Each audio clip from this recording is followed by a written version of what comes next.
ಬರತ್ತಮ್ಮ, ಅಪ್ಪಂಗೆ ಇವತ್ತೇ ಪ್ರಜ್ಞೆ ಬರುತ್ತೆ. ನೀನೇನ್ ಗಾಬರಿ ಆಗ್ಬೇಡಮ್ಮ. ನಾನಿದ್ದೀನಲ್ಲ, ಅಪ್ಪಂಗೆ ನಾನು ಬ್ಲಡ್ ಕೊಡ್ತೀನಲ್ಲ, ಅಪ್ಪನ್ನ ಕಾಪಾಡ್ಕೋತೀನಲ್ವಾ. ನೀನ್ ಧೈರ್ಯವಾಗಿರಮ್ಮ. ಬ್ಲಡ್ ಯಾಕೆ ಕೊಡ್ಬೇಕಮ್ಮ? ಅರ್ಜೆಂಟ್ ಆಗಿ ಅಪ್ಪಂಗೆ ಬ್ಲಡ್ ಕೊಡ್ಬೇಕು ಅಂತ ಹಾಸ್ಪಿಟ್ಲಿಂದ ನನಗೆ ಫೋನ್ ಬಂದಿತ್ತಮ್ಮ, ಅದಕ್ಕೆ ಬಂದೆ. ಹೌದಾ? ಮತ್ತೆ ಈ ವಿಷಯ ನನ್ಗೆ ಯಾರು ಹೇಳಲೇ ಇಲ್ವಲ್ಲ. ಅಲ್ಲಿ ನೋಡು, ಡಾಕ್ಟ್ರು ಬರ್ತಾ ಇದ್ದಾರೆ. ಕೂತ್ಕೋ. ನಮಸ್ಕಾರ ಡಾಕ್ಟರ್. ನಮಸ್ತೆ ನಮ್ಮ. ನಾನು ಆನಂದ್ ಗಜಪತಿ ವರ್ಮಾ ಅವ್ರ ಸೊಸೆ. ನೀವೇನಾ ಫೋನ್ ಮಾಡಿದ್ದು? ಹೌದು ಡಾಕ್ಟರ್. ಅಪ್ಪಂಗೀಗ ಬ್ಲಡ್ ಕೊಡ್ಬೇಕಂತಲ್ಲ, ಅಪ್ಪಂದು ನಂದು ಸೇಮ್ ಬ್ಲಡ್ ಗ್ರೂಪ್. ಅಪ್ಪಂಗೆ ನಾನೇ ಬ್ಲಡ್ ಕೊಡ್ತೀನಿ. ನಿಮ್ ತಂದೆಗೆ ಬ್ಲಡ್ ಕೊಡ್ಬೇಕು ಅಂತ ನಿನ್ಗೆ ಯಾರು ಹೇಳಿದ್ರಮ್ಮ? ಯಾರೋ ಗೊತ್ತಿಲ್ಲ ಡಾಕ್ಟರ್, ಹಾಸ್ಪಿಟ್ಲಿಂದ ಫೋನ್ ಮಾಡಿ ಹೇಳಿದ್ರು. ಬೇಗ ಬ್ಲಡ್ ಕೊಡದೇ ಇದ್ರೆ ಅವ್ರ ಪ್ರಾಣಕ್ಕೆ ಅಪಾಯ ಇದೆ ಅಂತ ಹೇಳಿದ್ರು. ಅಂಥದ್ದೆಲ್ಲ ಏನಿಲ್ಲಮ್ಮ, ಅವರಿಗೆ ಬ್ಲಡ್ ಕೊಡೋ ಅವಶ್ಯಕತೆ ಇಲ್ಲ. ನಿಜ ಅಂದ್ರೆ ಅವ್ರ ಪರಿಸ್ಥಿತಿ ನಿನ್ನೆಗಿಂತ ಇವತ್ತು ತುಂಬಾ ಚೆನ್ನಾಗೇ ಇದೆ.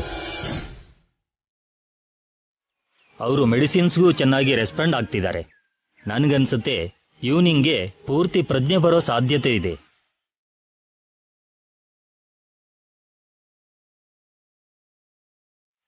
ಹೌದಾ? Thank you doctor, thank you very much. It's okay.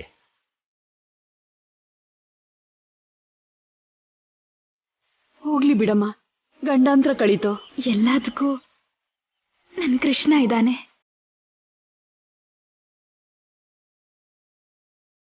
ಇದೇನಮ್ಮ, ನಿಮ್ಮ ಅಪ್ಪನ ಪರಿಸ್ಥಿತಿ ಚೆನ್ನಾಗಿದೆ ಅಂತ ಡಾಕ್ಟ್ರು ಹೇಳ್ತಾ ಇದ್ರೆ ರಕ್ತ ಕೊಡ್ಬೇಕು ಅಂತ ಯಾರು ನಿನಗೆ ಫೋನ್ ಮಾಡಿರ್ಬೋದು? ಇಷ್ಟಕ್ಕೂ ಯಾರು ಫೋನ್ ಮಾಡಿರ್ತಾರೆ?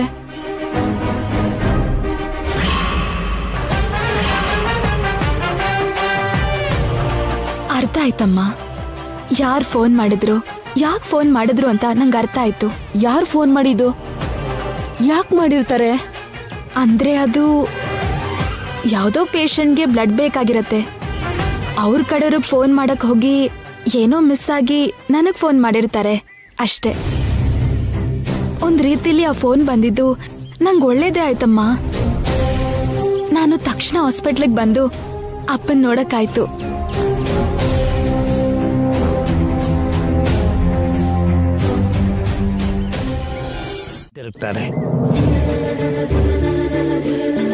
ಎಲ್ಲ ನಿಮ್ ದಯೆ ಗುರುಗಳೇ. ಅಮ್ಮ ವೈದೇಹಿ, ಹೋಗಿ ನಿಂಬೆಹಣ್ಣಿನ ಪಾನಕ ತಗೊಂಡ್ ಬಾ ಅಮ್ಮ. ಸರಿ ಗುರುಗಳೇ.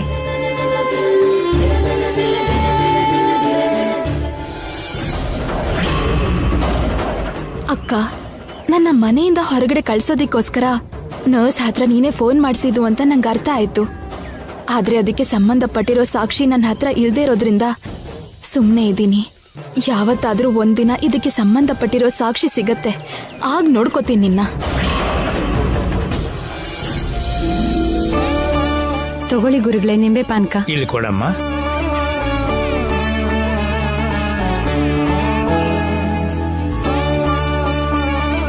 ಅಮ್ಮ ಶ್ಯಾಮ, ಅತ್ಯಂತ ಕಷ್ಟವಾಗಿರೋ ಈ ವ್ರತನ ಒಂದ್ ಹನಿ ನೀರು ಕೂಡ ಕುಡಿದೆ ಕಟ್ಟು ಉಪವಾಸದಿಂದ ನೇಮ ನಿಷ್ಠೆಯಿಂದ ನಿರ್ವಿಘ್ನವಾಗಿ ಪೂರ್ತಿ ಮಾಡಿ ನಿನ್ನ ಗಂಡನಿಗಿರೋ ಕೇಳನ್ನ ತೊಲಗೋ ಹಾಗೆ ಮಾಡಿದೀಯ.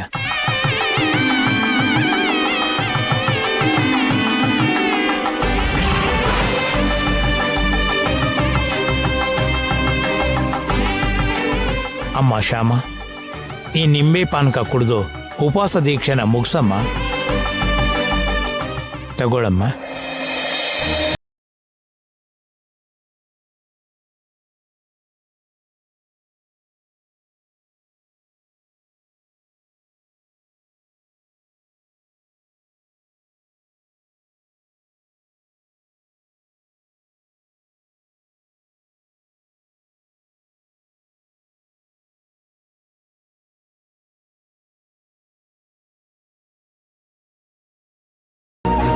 ನಿನ್ನ ಸೊಸೆ ಮಾಡಿರೋ ಈ ವಟ ಸಾವಿತ್ರಿ ವ್ರತದಿಂದ ನಿನ್ನ ಕಿರಿ ಮಗನಿಗಿದ್ದ ಕೇಡು ಪೂರ್ತಿಯಾಗಿ ದೂರ ಆಗಿದೆಯಮ್ಮ.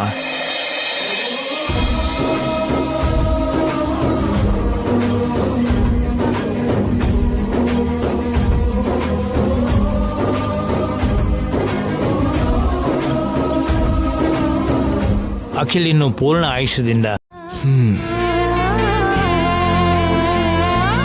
ಅತಿ ಕಷ್ಟ ಆದ್ರೂ ತುಂಬಾ ನಿಷ್ಠೆಯಿಂದ ಆ ವ್ರತನ ಪೂರ್ತಿ ಮಾಡಿ ನನ್ನ ಕಾಪಾಡಿಕೊಂಡೆ. Thank you very much. ನಿನ್ನಂತ ಹೆಂಡತಿ ಇದ್ರೆ ಯಾವ ಗಂಡನೂ ಅಲ್ಪಾಯುಷಿ ಆಗಲ್ಲ. ಯಾವ ಗಂಡಂತ್ರನೂ ಅವನ ಆಯಸ್ಸನ್ನ ಕಿತ್ಕೊಳ್ಳೋದಕ್ಕಾಗೋದಿಲ್ಲ. ನಿನ್ನೆಯಿಂದ ನೀನ್ ಎಷ್ಟು ನರಕ ಅನುಭವಿಸಿದೀಯಾ ಅಂತ ನನಗೆ ಅರ್ಥ ಆಗತ್ತೆ. ಇಲ್ಲಿ ನನಗೋಸ್ಕರ ನಿಷ್ಠೆಯಿಂದ ವ್ರತ ಮಾಡ್ತಿದ್ದೆ. ಅಲ್ಲಿ ಆಕ್ಸಿಡೆಂಟ್ ಆಗಿರೋ ತಂದೆನ ನೋಡೋದಕ್ಕೆ ಹೋಗಕ್ಕಾಗ್ಲಿಲ್ವಲ್ಲ ಅಂತ ನಿನ್ನೊಳಗೆ ನೀನೇನೆ ಒದ್ದಾಡ್ತಾ ಇದ್ದೆ. ಹಾಸ್ಪಿಟಲಲ್ಲಿರೋ ತಂದೆನ ನೋಡ್ಬೇಕು ಅಂತ ಮನ್ಸು ಎಷ್ಟೇ ಸೆಳೀತಾ ಇದ್ರುವೆ ಮನೆ ದಾಟಿ ಹೊರಗಡೆ ಹೋದ್ರೆ ವ್ರತ ಎಲ್ಲಿ ಭಂಗ ಆಗತ್ತೆ ಅಂತ, ನನಗೇನೋ ಆಗತ್ತೆ ಅಂತ ಭಯಪಟ್ಟು ಮನೆಯಿಂದ ಹೋಗ್ದಂಗೆ ನಿಷ್ಠೆಯಿಂದ ವ್ರತನ ಪೂರ್ತಿ ಮಾಡಿದೆ. ಕೊನೆದಾಗಿ ನಿಮ್ಮಪ್ಪಂಗೆ ರಕ್ತ ಕೊಡ್ಬೇಕು ಅಂತ ಫೋನ್ ಬಂದ್ರೂ ಸರಿ, ತಕ್ಷಣ ಅಲ್ಲಿಗೆ ಓಡ್ ಹೋಗ್ಲಿಲ್ಲ. ಬೆಳಗ್ಗಿನ ಜಾವದ ಪೂಜೆ ಪೂರ್ತಿ ಮಾಡಿ ವ್ರತಕ್ಕೆ ಸಂಬಂಧಿಸಿರೋ ನಿನ್ ವಿಧಿನ ಮುಗಿಸ್ಕೊಂಡು ಪೌರ್ಣಮಿ ತಿಥಿ ಮುಗಿದ್ಮೇಲೆನೆ ನೀನು ಹಾಸ್ಪಿಟಲ್ಲಿಗೆ ಹೋದೆ. ಇಷ್ಟು ನಿಷ್ಠೆಯಿಂದ ಭಕ್ತಿ ಶ್ರದ್ಧೆಯಿಂದ ಆ ವ್ರತನ ಪೂರ್ತಿ ಮಾಡಿ ನನಗಿರೋ ದೋಷನ ಹೋಗಿಸಿ ಒಂದು ರೀತಿಲಿ ನನಗೆ ಪುನರ್ಜನ್ಮನೆ ಕೊಟ್ಟಿದ್ಯಾ. ಜನ್ಮ ಕೊಟ್ಟಿರೋ ತಾಯಿಗೆ ಮಾತೃವಂದನೆ ಮಾಡೋ ಹಾಗೆ ಪುನರ್ಜನ್ಮ ಕೊಟ್ಟಿರೋಂಥ ನಿನ್ನನ್ನ ಮಾತೃಮೂರ್ತಿ ಅಂತ ಭಾವಿಸಿ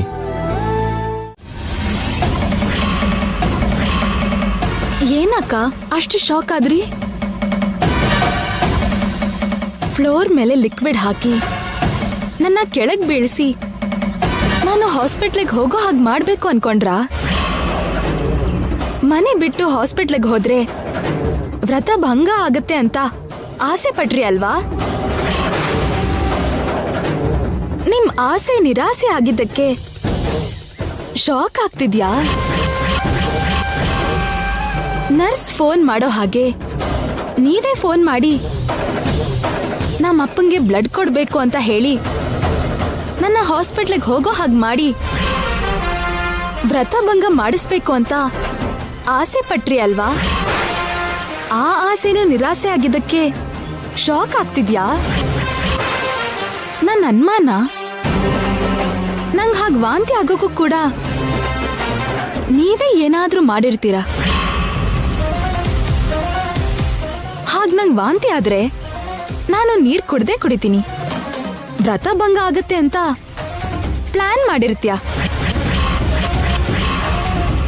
ಆ ಪ್ಲಾನು ಫ್ಲಾಪ್ ಆಗಿದ್ದಕ್ಕೆ ಶಾಕ್ ಆಗ್ತಿದ್ಯಾ? ವಟ ಸಾವಿತ್ರಿ ವ್ರತನ ತಡೆಯೋದಿಕ್ಕೆ ನೀವೆಷ್ಟು ಪ್ಲಾನ್ ಮಾಡಿದ್ರು ನಾನು ನಿಯಮ ನಿಷ್ಠೆಯಿಂದ ಭಕ್ತಿ ಶ್ರದ್ಧೆಯಿಂದ ಆ ವ್ರತನ ಸರಿಯಾದ ರೀತಿಯಲ್ಲಿ ಪೂರ್ತಿ ಮಾಡಿದೆ. ಇನ್ ಯಾವತ್ತೂ ಈ ತರ ಹುಚ್ಚುಚ್ಚು ಪ್ರಯತ್ನ ಮಾಡಿ ಹೀಗೆ ಕೆಟ್ಟದ್ ಮಾಡಕ್ ನೋಡ್ಬೇಡಿ. ಹಾಗ್ ಮಾಡಿದ್ರೆ ನೀವೇ ಏಟ್ ತಿಂತೀರಾ. ಏನೇ ಏಟ್ ತಿನ್ನೋದು?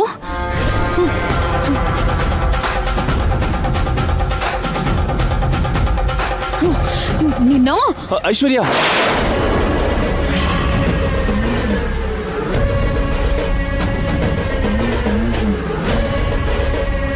ಏನಾಯ್ತು ಐಶ್ವರ್ಯ? ಯಾಕದನ್ನ ಹಾಕಿ ತಗೊಂಡಿದ್ದೆ? ಲೇಟ್ ಆಗಿದ್ರೆ ತಲೆ ಚೂರ್ ಮಾಡ್ತಿದ್ದೆ. ತಲೆಗೆ ಹೊಡಿತಾ ಇದೀಯಾ? ಏನ್ ಮಾತಾಡ್ತಾ ಇದೀಯ ಐಶ್ವರ್ಯ ನೀನು? ಸರಿಯಾಗಿ ಮಾತಾಡ್ತಿದ್ದೀನಿ, ಅರ್ಥ ಆಗ್ತಿಲ್ವಾ? ಐಶ್ವರ್ಯ, ಈಗೀಗ ನಿನ್ ವರ್ತನೆಯಲ್ಲಿ ವ್ಯತ್ಯಾಸ ಆಗ್ತಿದೆ ಅಂತ ತುಂಬಾ ಸಲ ಹೇಳಿದ್ದೀನಿ, ಆದ್ರೂ ನೀನ್ ಅರ್ಥ ಮಾಡ್ಕೋತಿಲ್ಲ. ನನ್ ಮಾತು ಕೇಳು, ಒಂದ್ಸಲ ಡಾಕ್ಟರ್ ಹತ್ರ ಹೋಗಿ. ಬೇಕಾಗಿಲ್ಲ. I am perfectly all right. ನನ್ ವರ್ತನೆಯಲ್ಲಿ ವ್ಯತ್ಯಾಸ ಇದೆ ಅಂತ ನಿನಗೆ ಪದೇ ಪದೇ ಅನ್ಸ್ತಾ ಇದೆ ಅಂದ್ರೆ ನಿನ್ನಲ್ಲೇ ಏನೋ ವ್ಯತ್ಯಾಸ ಆಗಿರ್ಬೇಕು. ನೀನೇ ಹೋಗಿ ಡಾಕ್ಟರ್ಗೆ ತೋರಿಸ್ಕೊ. ಹೋಗು.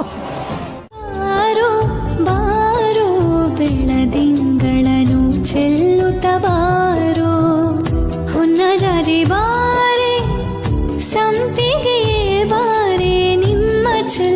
ಪರಿಮಳವ ತಂದಿಲ್ಲಿ ತೋರೆ ಕಳವಳ ಪಡುವ ಈ ಕಂಗಳಿಗೆ ನಿದಿರೆಯ ನೀಡುವ ಜೋಗುಳ ನೀವೇ ಮೌನದ ಸೊಗವೀವ ಮಮತೆಯು ನೀವೇನೆ ಸಲುತ್ತಿರೆ ಸ್ಪರ್ಶ ಇರದಲ್ಲ ನೋವೆ ಚಂದಮಾಮ ಬಾರೋ ಬಾಯಲ್ಲಿ ಬಾರೋ ಬಾರೋ ಬೆಳದಿಂಗಳನ್ನು ಚೆಲ್ಲುತ್ತ ಬಾರೋ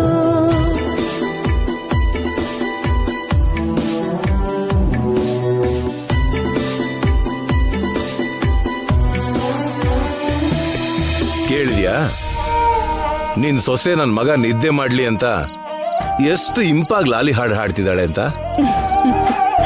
ನೀನ್ ಯಾವತ್ತಾದ್ರೂ ಹಾಡು ಹಾಡಿ ನನ್ ನಿದ್ದೆ ಮಾಡಿಸಿದ್ಯಾ? ನಾನು ನಿಮ್ಗೆ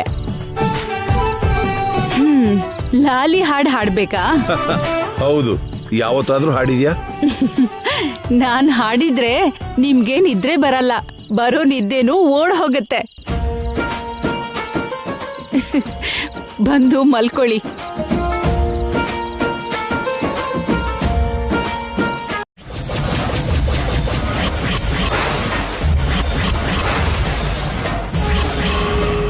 ನಿನ್ನ ಪ್ರಶಾಂತವಾದ ಮನಃಶಾಂತಿನ ನೆಲಕ್ಕೆ ಹಾಕಿದೀಯಾ. ಒಂದೇ ಮಾತಲ್ಲಿ ಹೇಳಬೇಕು ಅಂದ್ರೆ ಸುಖ ಸಂತೋಷದಿಂದ ಇರಬೇಕಾದ ನಿನ್ನ ಭವಿಷ್ಯನ ಹಾಳು ಮಾಡಿಕೊಂಡೆ.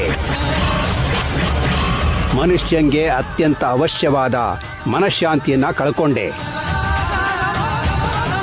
ಕಷ್ಟ ಮುಗಿದಿದೆ ಅಂತ ಸಂತೋಷ ಪಡ್ತಿದ್ಯೇನೋ, ಆದ್ರೆ ಹೊಸ ಕಷ್ಟ ಬೆನ್ನ ಹಿಂದೆ ಕಾಯ್ತಾನೆ ಇದೆ ತಾಯೇ.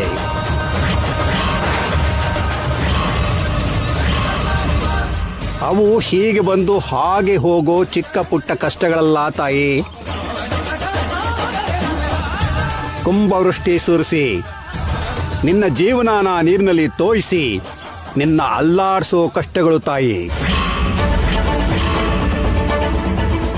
ಕಷ್ಟದ ಜೊತೆಗೆ ನಿನ್ನ ಮೇಲೆ ಆರೋಪಗಳು ನಿಂದನೆಗಳು ಕೂಡ ದಾಳಿ ಮಾಡತ್ತೆ ತಾಯಿ.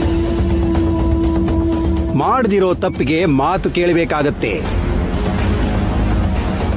ಹೊರಗಿನವರ ಜೊತೆ ಮನೆಯವರು ಕೂಡ ಪ್ರಶ್ನೆ ಮಾಡೋ ಪರಿಸ್ಥಿತಿ ಬರುತ್ತೆ. ಜಾಗ್ರತೆಯಾಗಿರು ತಾಯಿ, ತುಂಬಾ ಜಾಗ್ರತೆಯಾಗಿರು. ಎಷ್ಟೇ ಕಷ್ಟ ಬಂದ್ರು, ಎಷ್ಟೇ ನಿಂದನೆ ಬಂದ್ರು ಮನೋಧೈರ್ಯ ಮಾತ್ರನ ಕಳ್ಕೋಬಾರ್ದು ತಾಯಿ ನೀನು.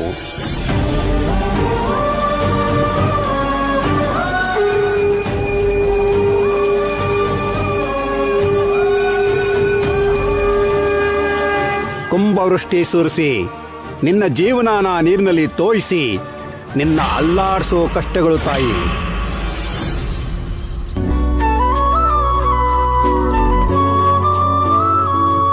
ಏನಂದ್ರೆ ಟಿಫನ್ ಮಾಡಿ ಬನ್ನಿ. ಟಿಫನ್ ವಿಷಯ ಆಮೇಲೆ, ನೀನೇನು ಇಷ್ಟು ಡಲ್ ಆಗಿದ್ಯಾ?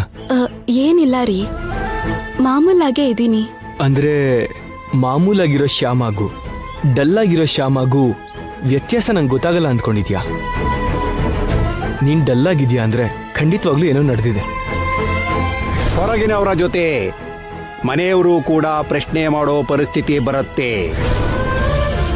ಆ ವಿಷಯ ನನಗೆ ಹೇಳಿ ಬೇಜಾರು ಮಾಡಕ್ ಇಷ್ಟ ಇಲ್ದಂಗೆ ಏನಿಲ್ಲ ಅಂತ ಹೇಳ್ತಾ ಇದ್ಯಾ? ಅಂದ್ರೆ ಅದು ನೋಡು ಶ್ಯಾಮ, ನಾನು ನಿನ್ ಸಂತೋಷ ಮಾತ್ರ ಹಂಚ್ಕೊಳ್ಳೋಂಥವ್ನಲ್ಲ.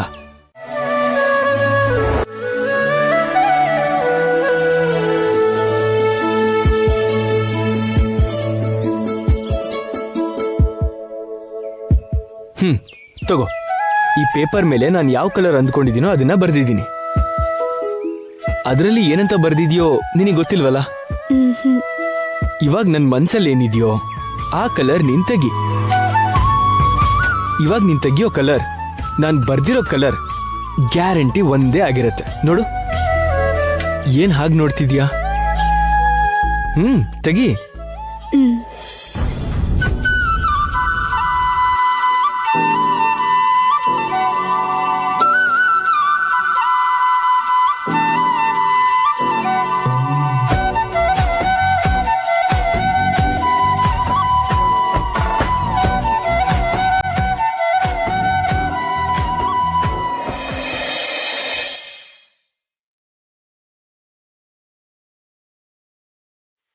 ಎಸ್, ಕರೆಕ್ಟಾಗಿ ನಾನು ನನ್ನ ಮನಸ್ಸಲ್ಲಿ ಏನು ಅಂದ್ಕೊಂಡಿದ್ನೋ ನೀನು ಅದೇ ಕಲರ್ ಸೂಟ್ ತೆಗ್ದಿದ್ಯಾ. ಬೇಕಾದ್ರೆ ಆ ಪೇಪರ್ ನೋಡು.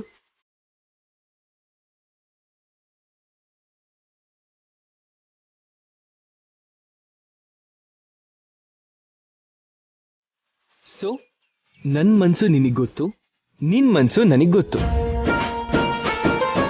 ಯಾಕಂದ್ರೆ ಅವು ಎರಡು ಮನಸ್ಸಿನ ಹಾಗೆ ಕಾಣಿಸೋ ಒಂದೇ ಮನಸ್ಸಾಗಿರೋದಕ್ಕೆ.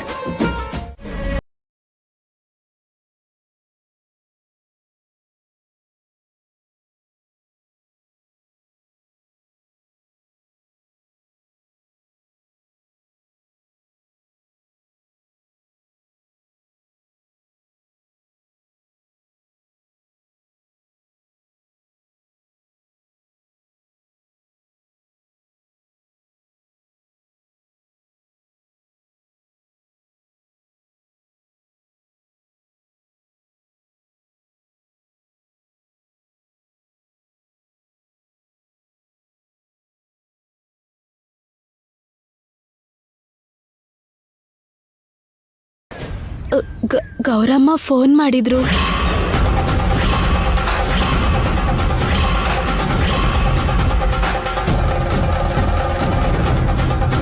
ಏನು? ಗೌರಮ್ಮ ಫೋನ್ ಮಾಡಿದ್ಲಾ?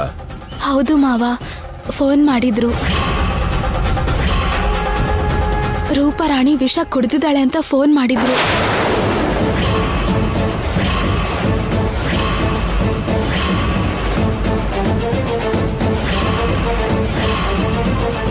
ಏನು? ರೂಪರಾಣಿ ವಿಷ ಕುಡಿದ್ಲಾ? ಹೌದು, ಕುಡ್ದಿದ್ಲಂತೆ.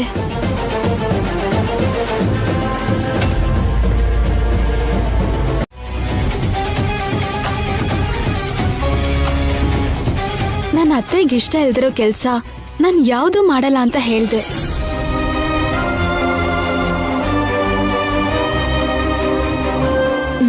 ಸರಿಯಾಗಿ ಹೇಳಿದ್ಯಮ್ಮ. ಇನ್ನೊಂದ್ಸಲ ಫೋನು ಮಾಡಬಾರ್ದು ಅಂತ ಹೇಳ್ಬೇಕಿತ್ತು. ಹೇಳ್ದೆ ಮಾವ, ಇನ್ ಮುಂದೆ ಫೋನ್ ಮಾಡ್ಬೇಡ ಅಂತಾನು ಹೇಳ್ದೆ.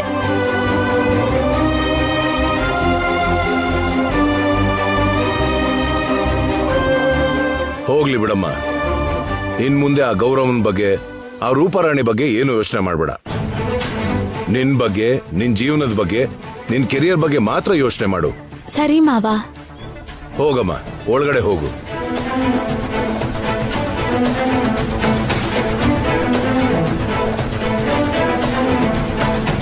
ಏನ್ರಿ, ನಾಳೆ ಅಪ್ಪ ಬರ್ತಿದಾರಲ್ವಾ?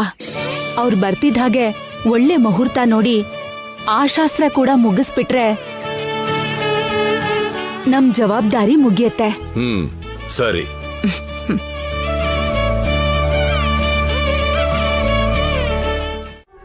ಹೌದಾ? ಗುರುಗಳೇ ಬಂದು ಶ್ಯಾಮ ಹತ್ರ ವಟ ಸಾವಿತ್ರಿ ವ್ರತ ಮಾಡಿಸಿದ್ರಾ? ಹೌದಪ್ಪ. ತುಂಬಾ ಒಳ್ಳೆ ಕೆಲಸ ಮಾಡಿಸಿದ್ರಮ್ಮ ಗುರುಗಳು.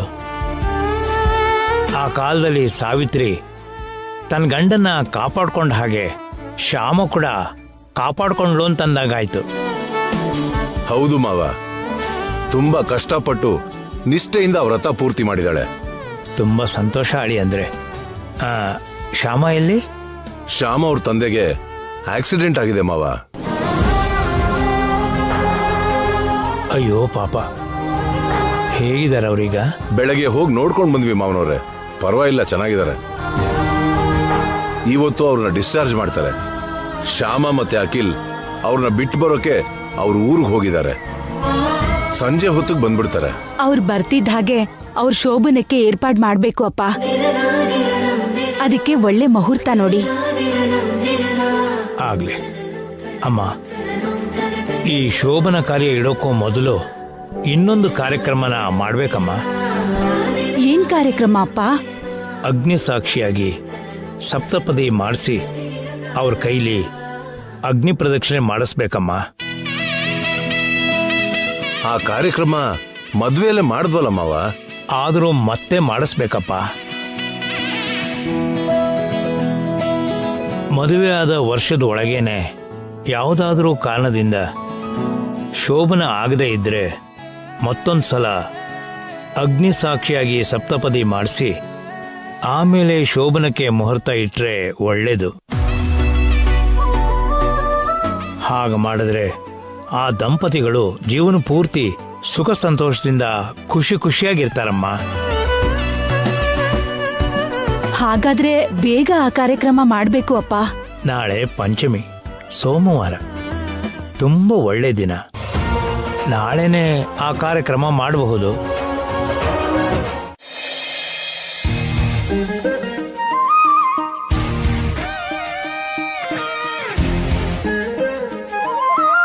ಥ್ಯಾಂಕ್ ಯು ಚಿಕ್ಕಮ್ಮ. ನನ್ಗೆ ಥ್ಯಾಂಕ್ಸ್ ಹೇಳ್ಬಾರ್ದು. ಇನ್ನೇನ್ ಹೇಳ್ಬೇಕು? ನೀನೇನು ಹೇಳ್ಬೇಕಾಗಿಲ್ಲ. ಬೇಕಾದ್ರೆ ಒಂದು ಮುತ್ತು ಕೊಡ್ಬೋದು. ಓಕೆ.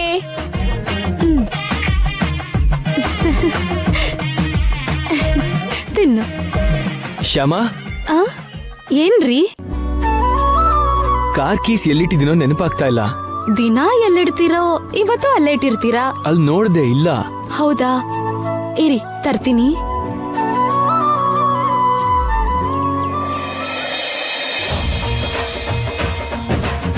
ಚಿಕ್ಕಪ್ಪ, ಟಿಫಿನ್ ಮಾಡ್ತೀಯಾ? ಬೇಡ ಕಣೋ, ನೀನ್ ತಿನ್ನು. ಏನೋ ಉಪ್ಮಾ ಚೆನ್ನಾಗಿದ್ಯಾ? ತಗೊಳ್ರಿ ಕಾರ್ಕಿ. ಹಾ, ಏಯ್ ಎಲ್ಲಿತ್ತು? ಕಾರ್ ವಾಶ್ ಮಾಡ್ಬೇಕು ಅಂತ ಡ್ರೈವರ್ ಕೇಳಿದ್ರೆ ಕೀ ಅವರು ಕೊಟ್ರಂತಲ್ಲ. ಹೌದಲ್ವಾ?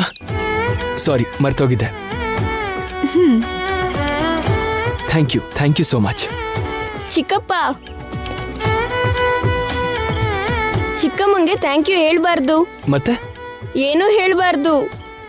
ಬೇಕಾದ್ರೆ ಮುತ್ಕೊಡ್ಬೋದು.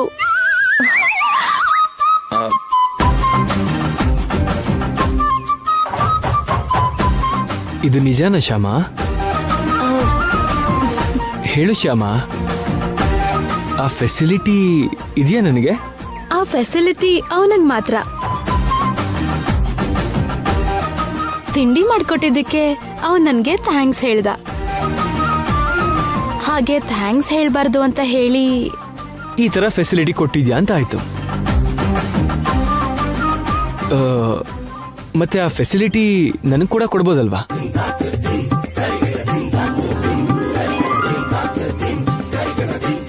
ಆಫೀಸಿಗೆ ಲೇಟ್ ಆಗ್ತಿದ್ರು ಏನ್ರಿ ನೀವು? ಜೊತೆಗೆ ಇವತ್ತೇನೋ ಮೀಟಿಂಗ್ ಇದೆ ಅಂತ ಕೂಡ ಹೇಳಿದ್ರಿ. ಹೊರಡಿ ಇವಾಗ, ಹೊರಡ್ರಿ. ಸರಿ, ಬಾಯ್.